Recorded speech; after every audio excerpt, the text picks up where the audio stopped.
No vídeo de hoje, eu quero muito a atenção de vocês. Vejam só essa notícia aqui. Ozempic e outros inibidores de apetite podem causar perda muscular. E aí vem a interrogação: como evitar? Observem o subtítulo. Estudos apontam que as reduções da massa magra variam entre 40% e 50% do peso total perdido com as injeções da tirzepatida e semaglutida. Essa notícia encaixa muito bem porque nessa semana que eu gravo esse vídeo, a gente teve uma atualização do número de obesidade no mundo. 2 bilhões de pessoas já estão acima do peso, ou seja, 1 em cada 4 pessoas no mundo tem um excesso de massa de gordura. E esses dados, eles nos revelam o quê? Por mais que a gente tenha informação, a direção, a atenção na ação de otimizar o emagrecimento ainda não está no 100%. E se você tem interesse em entender esse processo de emagrecimento e otimizar a sua perda de massa de gordura, segue o vídeo. Fala galerinha, beleza? Danilo Pereira, médico de esporte, mais um vídeo aqui no canal. E se você caiu de paraquedas aqui agora, se liga, toda terça e sexta-feira tem vídeo novo sobre o mundo, sobre o universo da medicina esportiva. Temas muitas vezes escolhidos por vocês, então se você já tem alguma dúvida, algum comentário, sugestão, já digitou aqui no YouTube, não viu um tema relacionado? Joga aqui nos comentários que em breve esse tema, essa dúvida vai se tornar tema aqui no canal. E se você tem intenção de ter um acesso a conteúdos exclusivos, vídeos mais direcionados para saúde, performance, suplementação, reabilitação de lesões, você pode se tornar membro aqui do canal e aí, além dos vídeos da terça e sexta-feira, também tem conteúdo toda quarta e quinta-feira. Então vamos nessa, vamos aprender esse passo a passo no processo do emagrecimento. Vamos lá, fazendo o link aqui com a introdução. Você já se perguntou como é que atuam essas medicações no processo de emagrecimento? Essas canetas, a tirzepatida, semaglutida, que a gente tem no mercado como Mounjaro, Wegovy, Saxenda, Ozempic, eles são medicações que a gente chama de análogos de GLP-1. Análogo significa parecido. GLP-1 é um hormônio que quando você tem o acesso à comida, por uma questão física mesmo, o alimento, quando está ali no seu estômago, no seu intestino, ele começa a enviar receptores, neurotransmissores, para sinalizar para o seu cérebro que você está sendo alimentado. Então isso vai ter uma relação com a sua saciedade. E é justamente esse GLP-1 que atua nessa ação. Então qual é a lógica dessas medicações? Você aplica esse hormônio que vai ter uma sinalização no seu cérebro e vai te dar uma sensação de saciedade. Quando a gente tem uma relação de obesidade, a gente tem um desbalanço entre fome e saciedade. O indivíduo ele fica com mais fome e com menor saciedade. Então você vai tendo de fato essa bola de neve, esse ganho de energia, esse ganho de massa de gordura.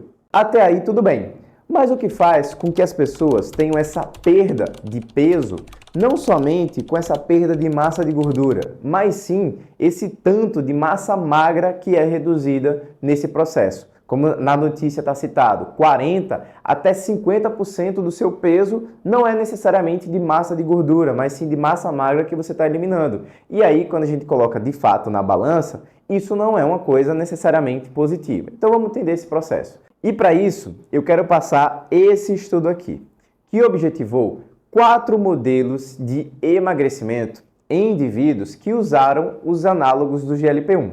A gente tem essa seta que está mais inclinada para baixo, essa vermelha aqui, que você teve o pior desfecho.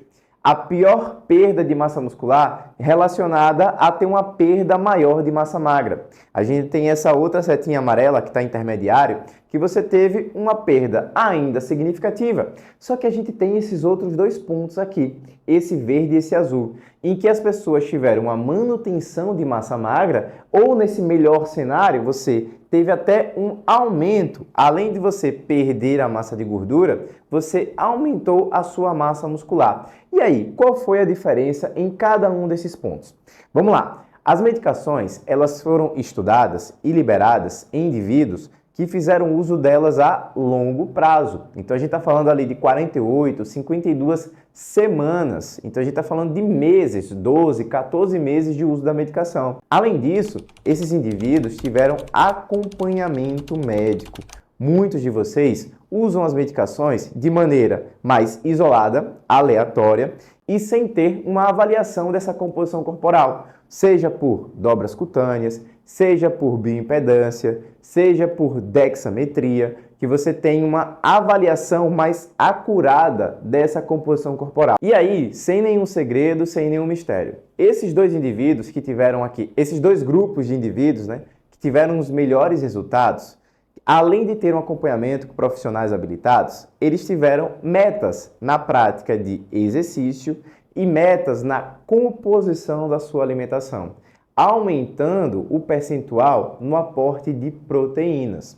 Os números são muito claros. Se você coloca de 1,6 até 2,2 grama por quilo de peso dia, sendo de proteína, e você coloca uma relação de exercício físico, mesclando o exercício aeróbico com o exercício resistido, então assim, você atingindo suas metas de 150 a 300 minutos de uma atividade aeróbica de moderada intensidade e uma atividade de resistência, musculação, porque se você não tem o estresse, você não tem atenção, você não vai ter o estímulo para que aquele músculo ele fique maior, mais forte e, consequentemente, melhor e aumente o seu gasto calórico geral.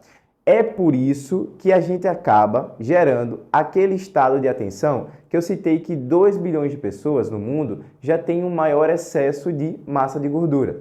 Por que é que isso tudo acontece? Eu gosto sempre de fazer umas analogias aqui no canal. Imagine que você tem um carro 1.0 e um carro 2.0. Você vai fazer o mesmo deslocamento. Ao final dessa viagem, o 2.0 vai naturalmente gastar mais gasolina. É justamente isso que vocês têm que ter em mente, em prática, de transformar o seu carro 1.0 em um motor 2.0, para que você gaste mais energia, para que você gaste mais calorias. E como é que a gente faz isso? Aumentando a massa muscular. O músculo ele vai aumentar a sua taxa metabólica basal. E um erro comum entre os indivíduos que fazem, vamos lá, número 1, uso aleatório sem ter uma sequência da medicação. Número 2, não ter um acompanhamento com um profissional para avaliar essa mudança de composição corporal. E o número 3, não praticam exercício físico. Se você tem essa redução dessa massa muscular, você está fazendo justamente o contrário. Você está transformando o seu carro 2.0 em um carro 1.0. Então você fica mais econômico, você fica menos gastador.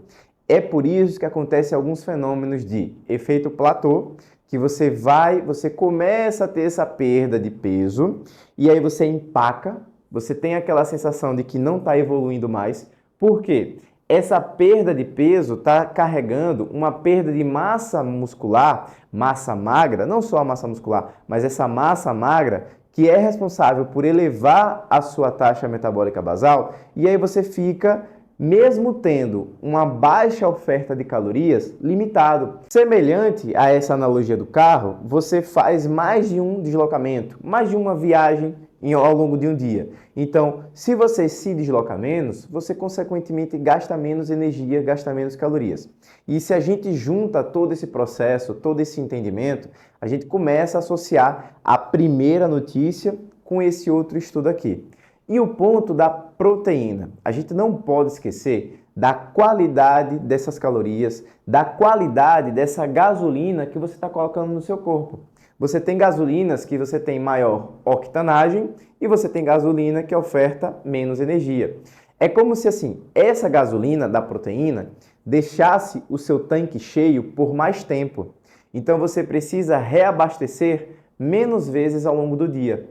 Quando você tem um excesso na oferta de carboidratos, principalmente produtos processados, ultraprocessados, tudo aquilo que vem em pacote, embutido, cheio de cor, né, para chamar a sua atenção e que você, de fato, compre ali no mercadinho, aquilo ali vai te dar uma saciedade por menor tempo. E, além disso, ele tem muita energia em menos massa. É como se você colocasse uma gasolina com muita energia e que não enchesse muito o seu tanque. Quando você oferta uma maior porção de proteína, você coloca uma gasolina que é mais difícil de quebrar, que vai dar uma sensação de saciedade por maior longo prazo. E aí, se a gente pega toda essa conclusão. Número 1, a medicação é de uso para longo prazo. Número 2, os resultados eles são otimizados com acompanhamento profissional.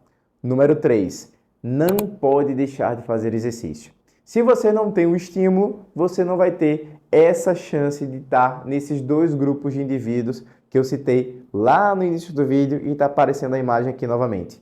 E número 4, aumente a sua porção de proteínas e melhore a qualidade dos seus alimentos. E se você chegou até aqui agora nesse vídeo, não esquece, deixe o seu like, tem alguma dúvida, comentário, sugestão sobre esse ou novos temas? Joga aqui e vamos ter um bate-papo. Aí você chegou até agora, não está inscrito no canal, me ajuda, né?